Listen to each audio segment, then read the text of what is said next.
Fantastic. And here we are live in the studio, Byron Bay Live. Joining me in the studio now on Into the Unknown. Our guest this evening is Dylan O'Donnell from Star Stuff. Thanks for joining us. G'day. How you going? Yeah, good. Yeah, we're just rolling with the live thing. This is good. Yeah, stuff happens. We just keep rolling with it. Stick with us. We're just having a good time. That's how it goes. That last video was Voodoo from Transec, and that was last week's video of the week. And that was the second place winner in John Lennon's international song competition. So nice work. And we'll also have a video of the week coming up shortly on the show. But thanks for coming in, Dylan. Some exciting. It's an ever expanding and growing and moving universe. It's literally near infinite. So everything is happening in space. We're not going to run out of anything to talk about, right? Exactly. So look, it would have been like last week. We would have been doing your Star Stuff conference at Elements. That's right. Resort. Yeah, I mean, this time of year, it's the winter time. It's dry. The Milky Way is overhead. It's beautiful. And normally we have 400 astronomers coming from all over Australia and the world, indeed, to come to Elements of Byron Bay and put on this big conference that I came up with. And it was such a fun concept and such a cool idea, but we're in the middle of a pandemic now, so all of that fun has gone away, and but now we have Twitch and live streaming and all of that sort of stuff. So yeah, it kind of ruined it, but here we are. We're doing it. And we're having doing a go. Our best. So yeah, we're getting it out there.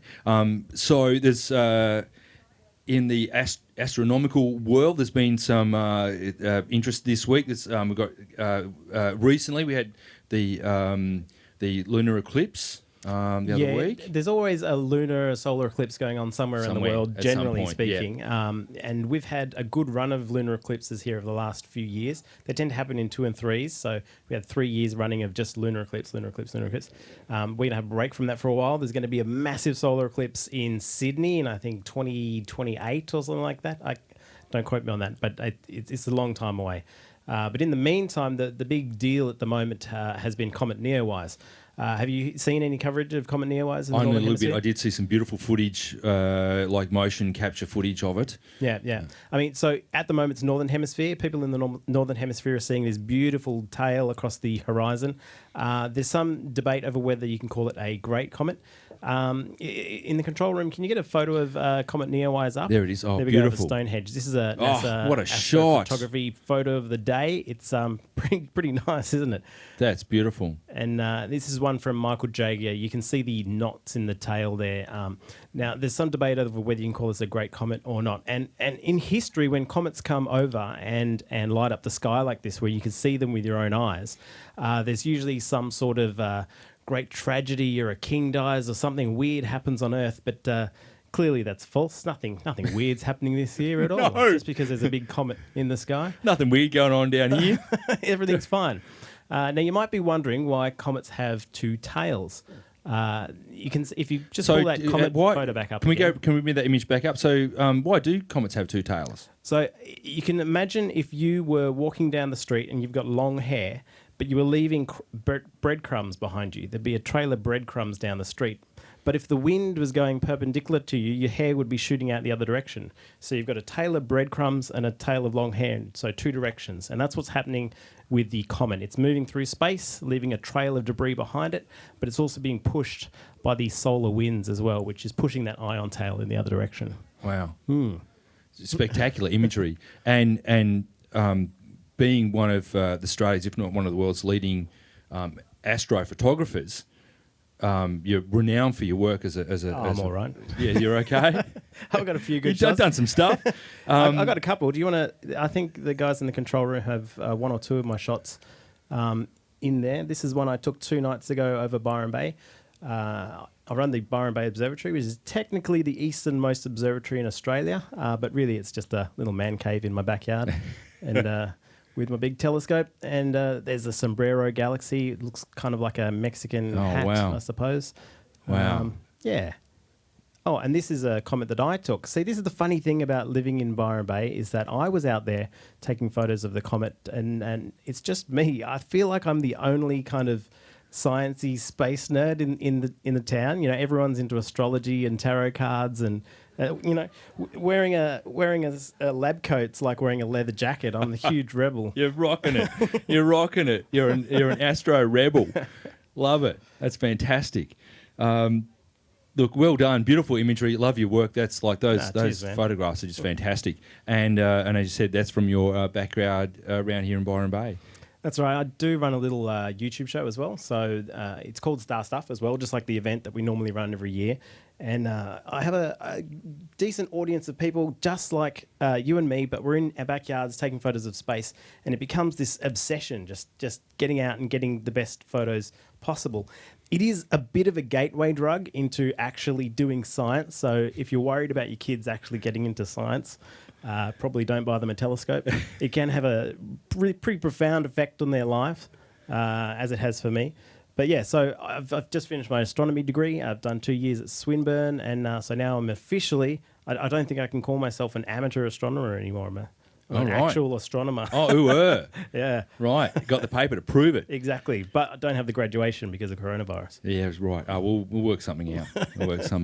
Look, what about satellites? The planet is covered in satellites, and there's a lot of talk in the astrophotography world about the impact of the satellites in the visuals alone. So Elon Musk is launching a satellite constellation of 12,000 satellites.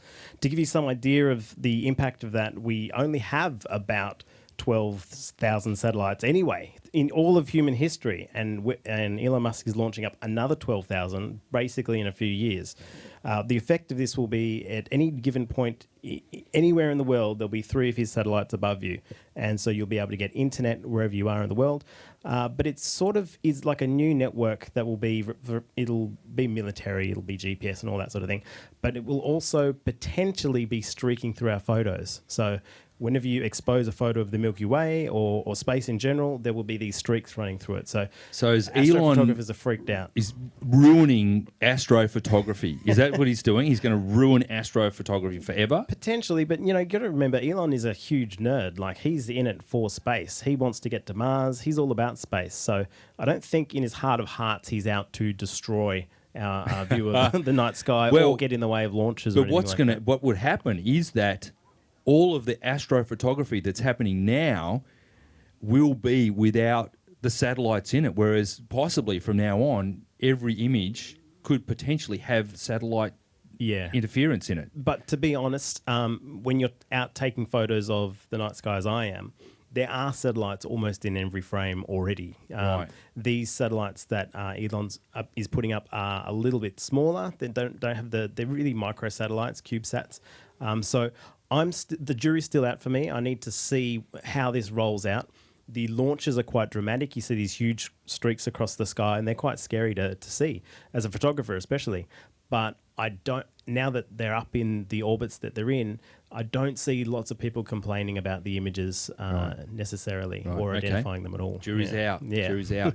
And look, one of the things I think I picked up from talking to you when you were out at the lighthouse doing a shoot one time was that the old school, what I thought was the way the shots were done, was that you set your aperture and then you leave it open for hours and hours and you capture the image. But that's not the case, is it? Well, that's a classic star trail shot where you get the rotation of the Earth showing up as big star trails. So the one method is to leave one exposure open with for the a lines long time. through it. Yeah, that's right. But DSLR cameras these days, you can overheat the sensor, and it's kind of easier to take lots of small ones and stack them all together into a big trail. But these deep space images that I do with galaxies and nebula and stuff, they do take long exposures. So each exposure might be 3 minutes, 5 minutes, 10 minutes, 20 minutes. So yeah, long exposures are still part of astrophotography. And then you layer them up in the software. And yeah. There's quite a bit of post-processing to reveal the truth and to stack all that noise away. It's a bit of a process.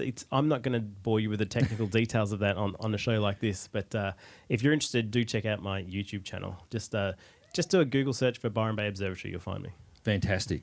And Star Stuff, does it show up as well under Star Stuff or Byron Bay Observatory? Byron Bay Observatory will get you to both, basically. Great. Yeah. Fantastic. Great. Well, I hope you can come back on the show and let us know what's going on out there again. Yeah, and also g'day to Corey from South Australia who's watching live right now. Hey, Corey. Look, I tell you, York Air Peninsula, is it York Peninsula? Out there, I can't remember the most amazing clear skies I think I've ever seen, and the most amazing, amount of stars.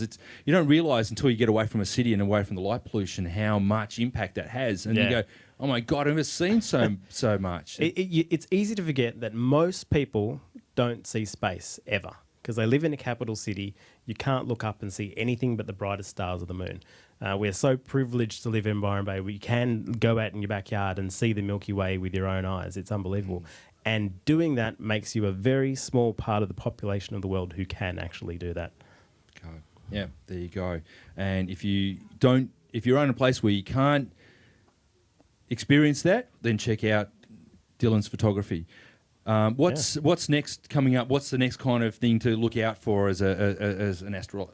Well, I can tell you what's up in space right now. We've got Jupiter and Saturn overhead at midnight. It was fantastic with the full moon. Yeah, although there's no moon at the moment. Astronomers generally hate the moon. Right. It just washes out all that stuff. But there was a conjunction the other night, and we've got Jupiter opposition right now, so it's huge and bright. Saturn's closely behind. Mars will be in the next few months. Neowise may be available to us in the southern hemisphere on sunset if you're looking west just to the right of the sun. But it's dimming now, so it's not going to be the magnificent show that they saw in the northern hemisphere, unfortunately. But generally speaking, we have all the good shit down here in the southern hemisphere. So, we got the good shit. You heard it right here. Thanks for joining us on the show, and look forward to having you back on again to let us know what's going on up in our skies and in our universe. Anytime. Thank you. Thanks. Cheers. Stay tuned. Coming up with video of the week.